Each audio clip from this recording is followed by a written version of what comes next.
আসসালামু আলাইকুম, সবাই কেমন আছেন? আশা করছি সবাই অনেক ভালো আছেন। তো অনেক দিন পর আজকে একটা ব্লগ নিয়ে আসলাম। আসলে আগের মতো এখন আর ব্লগ করা হয় না, মানে সময় সুযোগ কোনোটাই হয় না। তো সেদিন চলে গিয়েছিলাম একটু বাজারে একটা কাপড় কিনতে। এখন দেখি এই সিল্ক কাপড় দিয়ে অনেকে অনেক সুন্দর সুন্দর জামা বানাচ্ছে।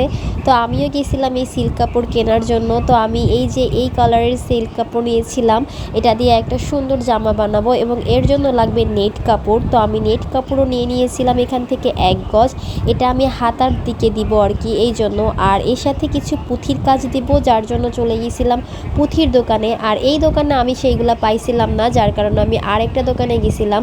তো এই যে এইটা হচ্ছে আমাদের যশোরের অনেক পুরাতন একটা দোকান, যেখানে সব ধরনের পুঁথি, তারপরে হচ্ছে সুতা, সব কিছু পাওয়া যায়। তো আমি এখান থেকে আমি যেই পুঁথিগুলা খুঁজতেছিলাম সেইগুলা সবই পাইলাম।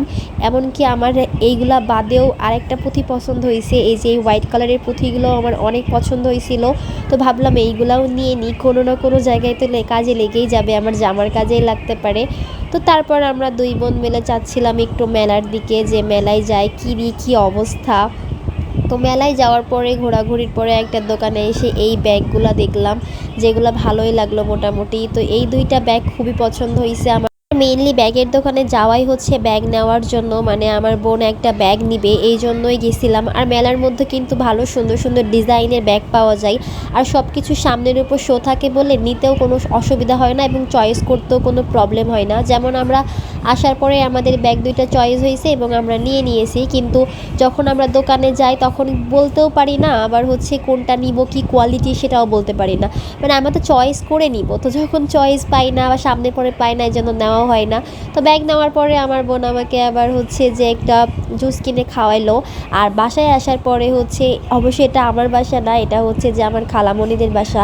তো খালামণিদের বাসায় হচ্ছে দাওয়াত ছিল, খালামণি বিরিয়ানি রান্না করছিল, তো বলছিল আজকে যেন আমি তাদের বাসায় খাই। তো দেখছি মানে সব কিছুই তো ইগনোর করেন, কারণ এখানে বাচ্চা কাচ্চা থাকলে কিন্তু সব কিছুর পরিবেশটা একটু অন্যরকম থাকে। হাজার গোছায় রাখলেও কিন্তু কোনো কিছু গোছানো থাকে না। আর এখানে শুধু আমি দাওয়াতে ছিলাম না, আমার ছোট মামা, ছোট মামি, আমি, তারপরে খালামণির দুইটা ছেলে মেয়ে সবাই ছিল। তো আমি এখানে কিছু ভিডিও ক্লিপ নিচ্ছিলাম, যে দেখি খালামণি তুমি রান্না করছো, আমি একটু ভিডিও করি, আমার ভিডিওর সাথে তোমার এই ভিডিওটাও দিয়ে দিব। তো এখানে খালামণি হচ্ছে মাংস বেশি হচ্ছে আমাকে দিচ্ছিল, আর আমি কিন্তু খাইতে পারি না, আমার যা দিছে আমি আর উঠাই উঠাই আর রাইখে দিছি। তো এই যে অলরেডি আমি বসে পড়েছি খাবার নিয়ে, দেখেন আমাকে কত দিয়েছে, আর আমিও মানে সব তো খাইতে পারিনি, মোটামুটি যা পারছি খাইছি।